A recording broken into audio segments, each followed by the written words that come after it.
Les réseaux logiques programmables, plats, les FPLA.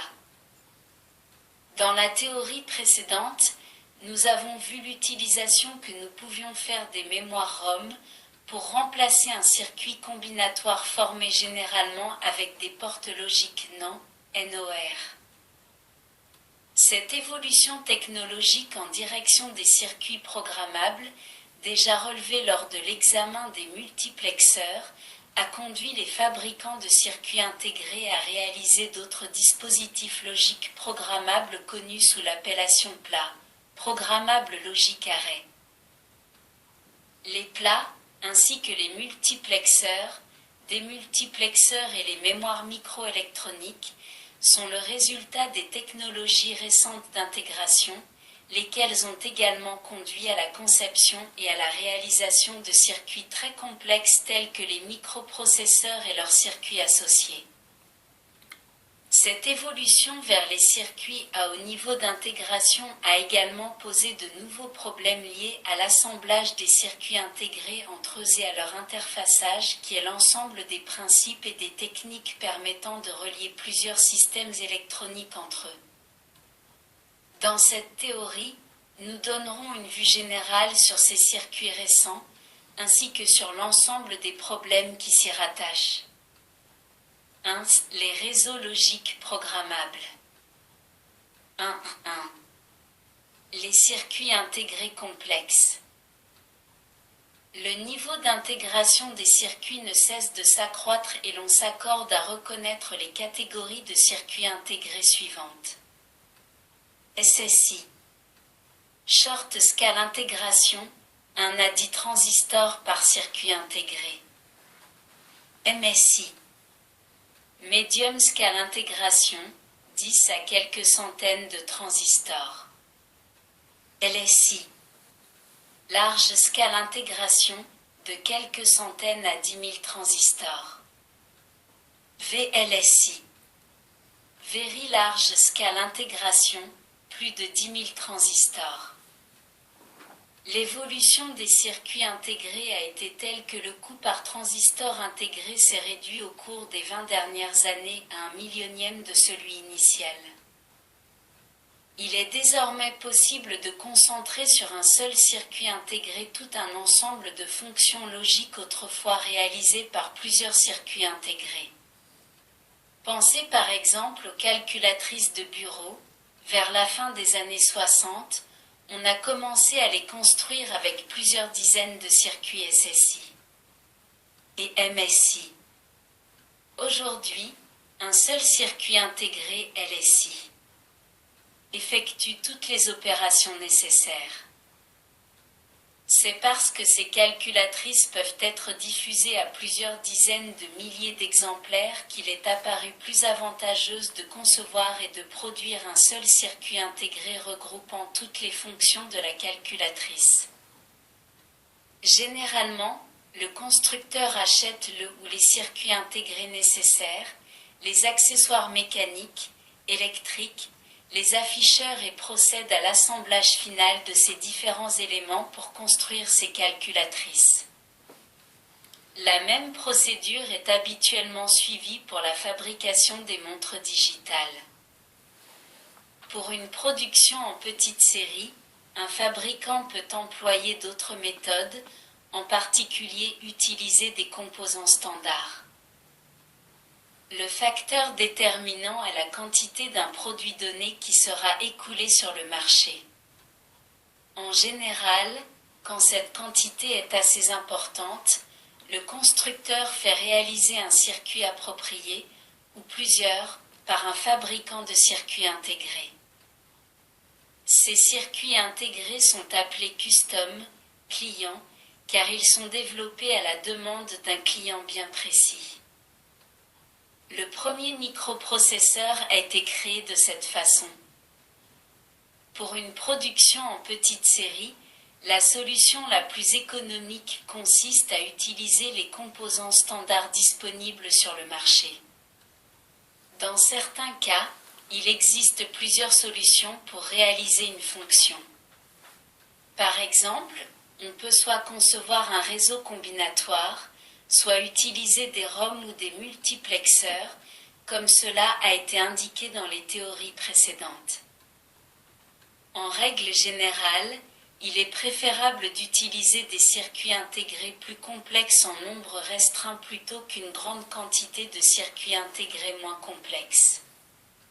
En effet, le coût de revient d'un circuit complexe, par exemple LSI, est à peine plus élevé que celui d'un circuit simple, SSI. Il faut noter, par ailleurs, qu'un circuit LSI peut être nettement plus cher qu'un circuit SSI. Dans la première phase de production de ce circuit, car le coût est directement lié à la quantité produite. Comme l'indique la figure 1, le prix de revient diminue très rapidement quand la production augmente. Les circuits intégrés complexes présentent donc plusieurs avantages. Ils peuvent remplacer plusieurs circuits intégrés moins complexes. Ils permettent de réduire la dimension des circuits imprimés, de faciliter les opérations de montage et finalement de diminuer le prix de revient. Nous pouvons noter également que dans le coût global d'un système microélectronique, le prix des circuits intégrés représente environ 10% du montant total, les 90% restants se répartissant entre les différents postes suivants. Circuit imprimé. Connecteur. Insertion et soudure des circuits intégrés. Liaison. Alimentation. Châssis. Condensateur de découplage. Essai du système. À ce coût de fabrication s'ajoutent les frais relatifs à l'étude du système électronique, au stockage des produits finis et des composants du système, à l'administration, etc. Il a été calculé que la somme de tous les frais, dans le cas d'un système numérique moyen, est égale à environ 20 fois le coût des circuits intégrés composant ce système. Si par exemple, le prix du composant est d'1 €, le prix de revient global sera de 20 €.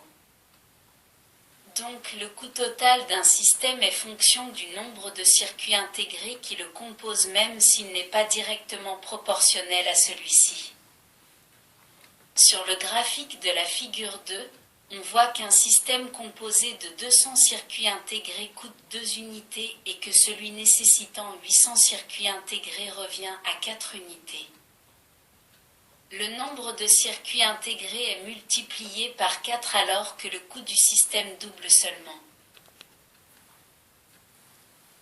Si maintenant les deux systèmes étaient intégrés en un seul circuit, leurs coûts globaux seraient à peu près équivalents puisque les deux circuits intégrés reviendraient pratiquement au même prix.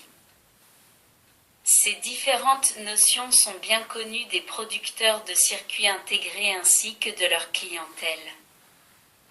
Néanmoins, il existe un inconvénient.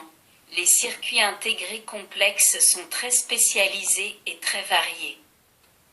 Par conséquent, ils sont généralement produits en quantité plus faible que les circuits standards. Sous la pression de ces différents problèmes, on a cherché à concevoir des circuits à haut niveau d'intégration, mais qui puissent remplir des fonctions très variées.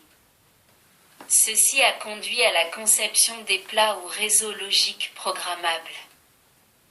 1, 2.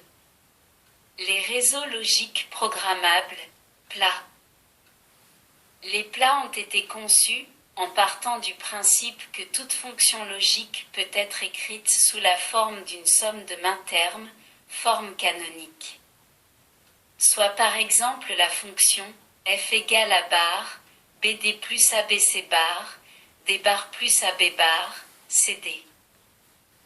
Cette fonction est la somme des trois main termes suivants, a bar, bd, abc bar, d bar, et AB bar, CD. Les plats permettent de générer un certain nombre de main termes à partir de n variables et d'effectuer la somme de ces main termes. La figure 3 représente la structure fondamentale d'un plat.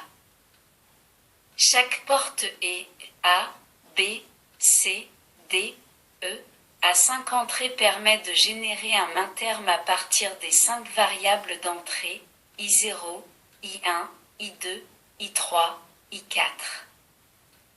Chaque porte où A', B', S', à 4 entrées permet d'effectuer la somme des mains termes, nécessaires à l'obtention d'une fonction logique définie. Le circuit est disposé en forme de matrice avec des liaisons horizontales et verticales. Dans la partie supérieure, les lignes horizontales représentent les entrées I0, I1, I2, I3 et I4 du plat et les lignes verticales correspondent aux entrées des portes E. Initialement, les lignes horizontales et verticales se croisent sans contact entre elles. La programmation consistera, ultérieurement, à réunir une ligne horizontale avec une ligne verticale en un point de jonction symbolisé sur la figure 3 par un point. L'état logique de la sortie d'une porte E correspond donc à la valeur d'un main terme.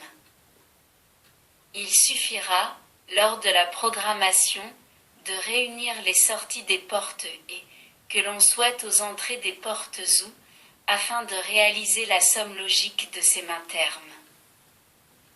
Dans l'exemple de la figure 3, on a créé ainsi 3 réseaux combinatoires, leurs sorties respectives étant les 3 sorties F1, F2 et F3. Le circuit ayant pour sortie F1 est formé avec la porte OU A' et avec les portes E et A et B. Celui ayant pour sortie F2 est formé avec les portes B', A et C. Enfin, celui ayant pour sortie F3 est formé avec les portes S', D et E. La figure 4 représente le premier de ces 3 circuits combinatoires. La fonction logique F1 s'écrit. En règle générale, la programmation d'un plat est effectuée par le constructeur à partir des données fournies par le client. Ce dernier peut par exemple fournir une table de fonctionnement relative au problème et résoudre.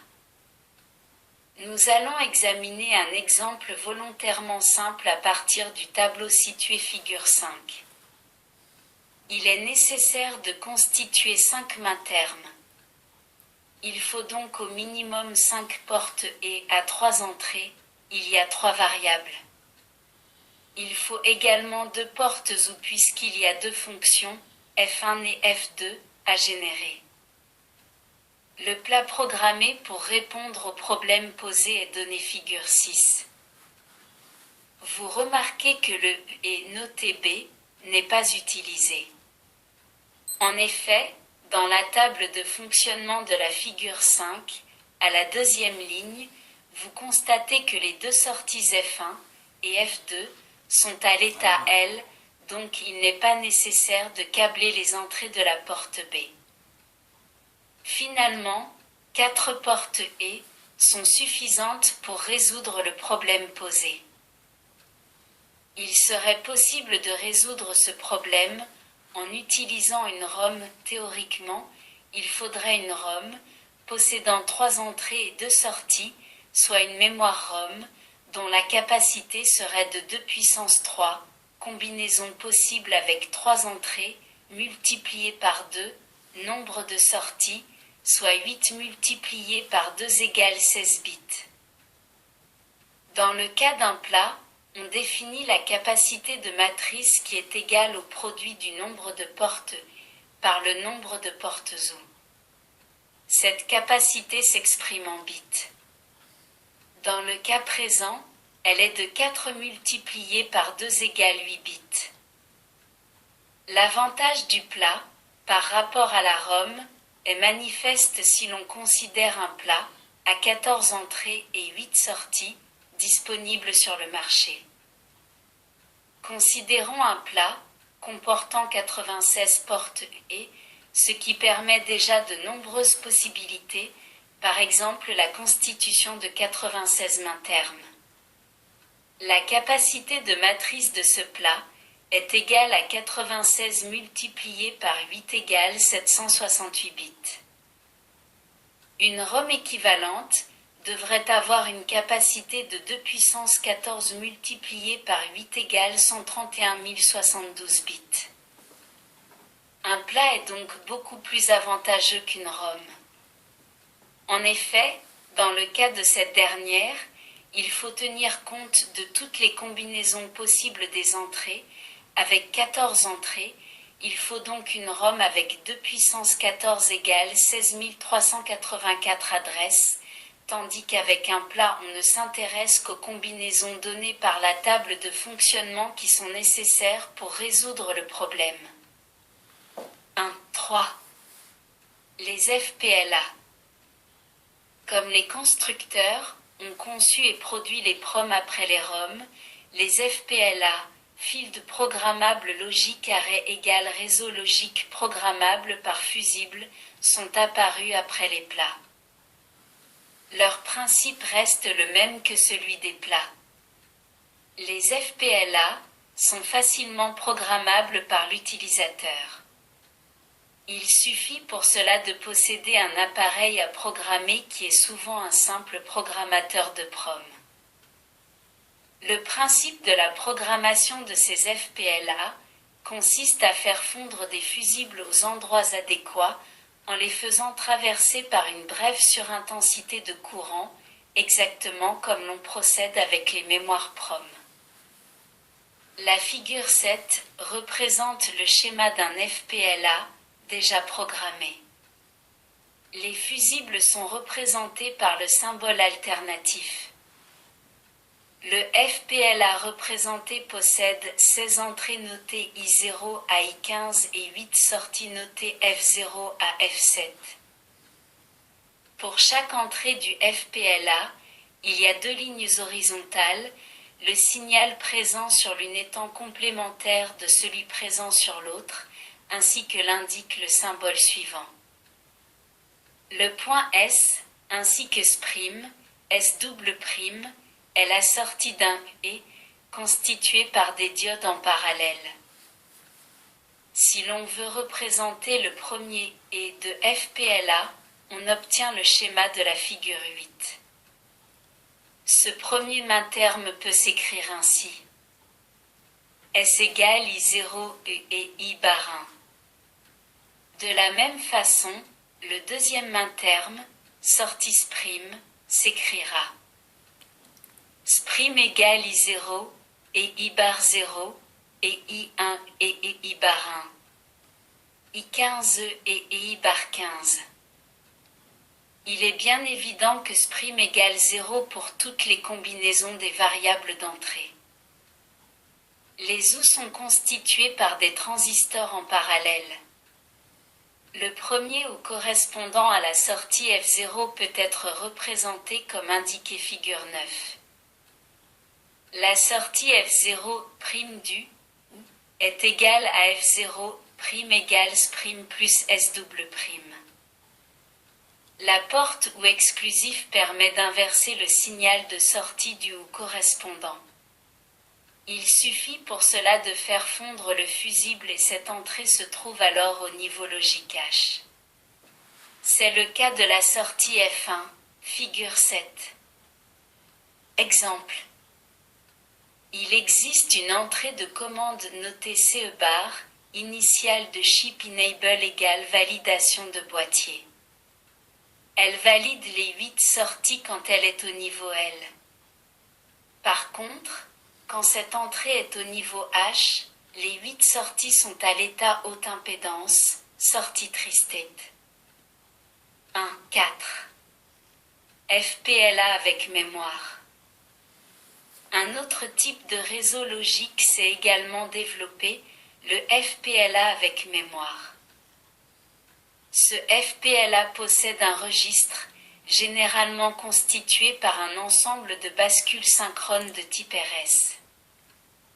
Ce registre permet l'implantation dans le FPLA d'un circuit logique séquentiel. L'état des sorties est à la fois fonction de l'état des entrées et de l'état logique des sorties avant le front d'horloge. Le synoptique de la figure 10 représente un FPLA avec mémoire. Grâce au registre, les données présentes en sortie du FPLA sont réintroduites à l'entrée du réseau de portes au front d'horloge suivant. Le schéma de la figure 11 est un synoptique plus développé d'un FPLA avec mémoire appelé FPLS, fil de programmable logique séquencé. Le buffer est un ensemble logique qui recueille à la fois les données présentes sur les 16 entrées principales et sur les 6 sorties du registre de mémorisation. Le registre de sortie sert à maintenir les données entre deux impulsions d'horloge. On retrouve par ailleurs le réseau de portes et ou caractéristiques des plats. 1.5. Get-array. Parfois, les plats décrits dans les paragraphes précédents sont inadaptés pour résoudre certains problèmes, soit qu'ils ne soient pas suffisamment souples d'emploi, soit qu'il faille réaliser un nombre important de circuits assez complexes. Une première solution consiste à concevoir des customs ou circuits intégrés spécifiques.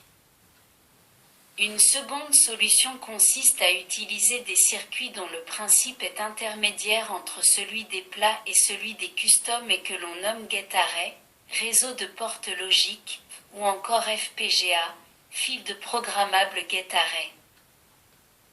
Ces circuits sont constitués d'un nombre important de portes non situées généralement entre 500 et 2000. La technologie employée est soit la technologie TTLS, Schottky, soit la technologie CMOS. La programmation consiste à relier entre elles des ports tenants afin de constituer le réseau logique adéquat. L'avantage du get-array réside dans le fait qu'on peut le produire à grande échelle pour des applications variées. Un circuit intégré de ce type peut remplacer jusqu'à 50 circuits intégrés SSI et MSI. Le get-array, comme le plat est programmé par le constructeur à partir du problème spécifique proposé par le client. Tous les circuits que nous venons de voir, FPLA, FPLS et FPGA sont parfois appelés IFL, Integrated Fuse Logic égale logique par fusible intégré.